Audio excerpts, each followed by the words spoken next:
Hi, Bruce Wellman. Enjoyed my time with you in June. Just to recall that we really looked initially at 7 premises for group development. So how do we see the potential in our groups and craft meaningful learning experiences with groups, and to see that group work is our work, not what keeps us from our work. Towards that end then, a very important concept, which is the notion of stances along a continuum of interaction. And those stances of facilitating, collaborating, and presenting are all organized by the frame that the group leader sets, so the need for framing. And so as we frame the group's tasks, then we need to really work at balancing those tasks with the relationships in the group and also with a good process toolkit. And so I hope you've recalled, and we'll have a chance to try out a number of the tools that we tried. The Say Something, the Connecting to Text, using partners report, most important point. So you'll notice that there are ways to structure conversations, to frame time with grouping patterns, with also a degree of structure. So how much structure, again related to what the task is, the complexity, and the emotional content there. So best wishes for all your work.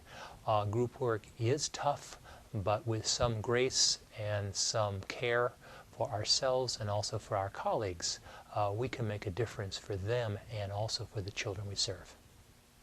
Hi group, my name is Janie Pollock, and I spoke with you in the summertime and just wanted to remind you that our goal in the One Teacher at a Time book is to improve student learning. And the research shows that if you do want to improve student learning today in 2007, that we should probably take a look at our teaching strategies. Teachers who move the bump or mind the curve or actually get gains in student achievement differently than other teachers are ones who employ what we call the Big Four.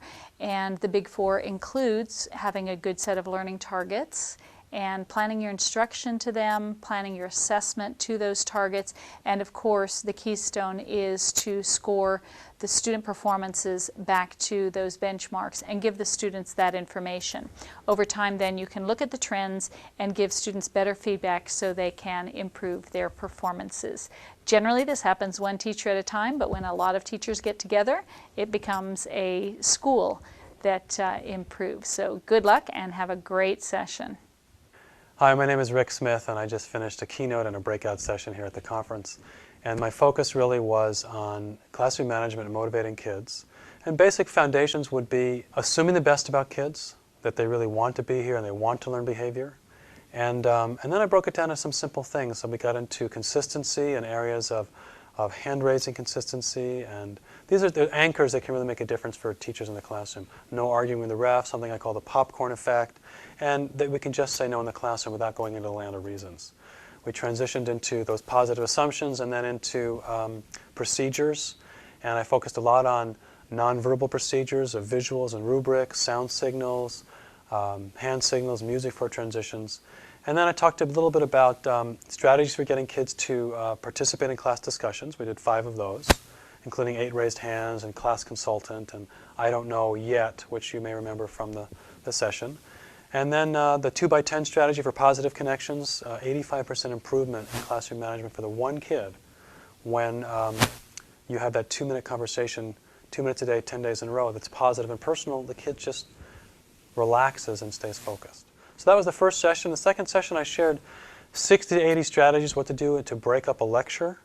And we modeled that. Teachers had a chance to participate in that. And I called that note-taking, note-making. And then we spent a lot of time looking at what I've done to motivate the people in the room. And we pulled those things apart, things like laughter and music and the high five and my personal enthusiasm, and how that can make a difference in the classroom or in the staff room for success as a teacher or as an administrator. Thanks. Good luck. My name is Leonard Sachs. I'm a medical doctor and a psychologist, and I had the privilege of speaking here in Madison at for the Association of Wisconsin School Administrators. So can I summarize the main points of what we talked about today? Probably not, because one of the key points I was trying to communicate is that there's a lot of complexity when you talk about gender differences. It's not the case that all girls are one way and all boys are another way. There's a lot of nuance and subtlety that needs to be communicated. But having said that, there are some very profound and important differences in how girls and boys see, how they hear, and how the brain develops. And if teachers understand those differences, then they can break down gender stereotypes. If teachers don't understand those hardwired sex differences, then unfortunately they are more likely to reinforce gender stereotypes, end up with classrooms where the girls think geometry is tough and boys think poetry is stupid.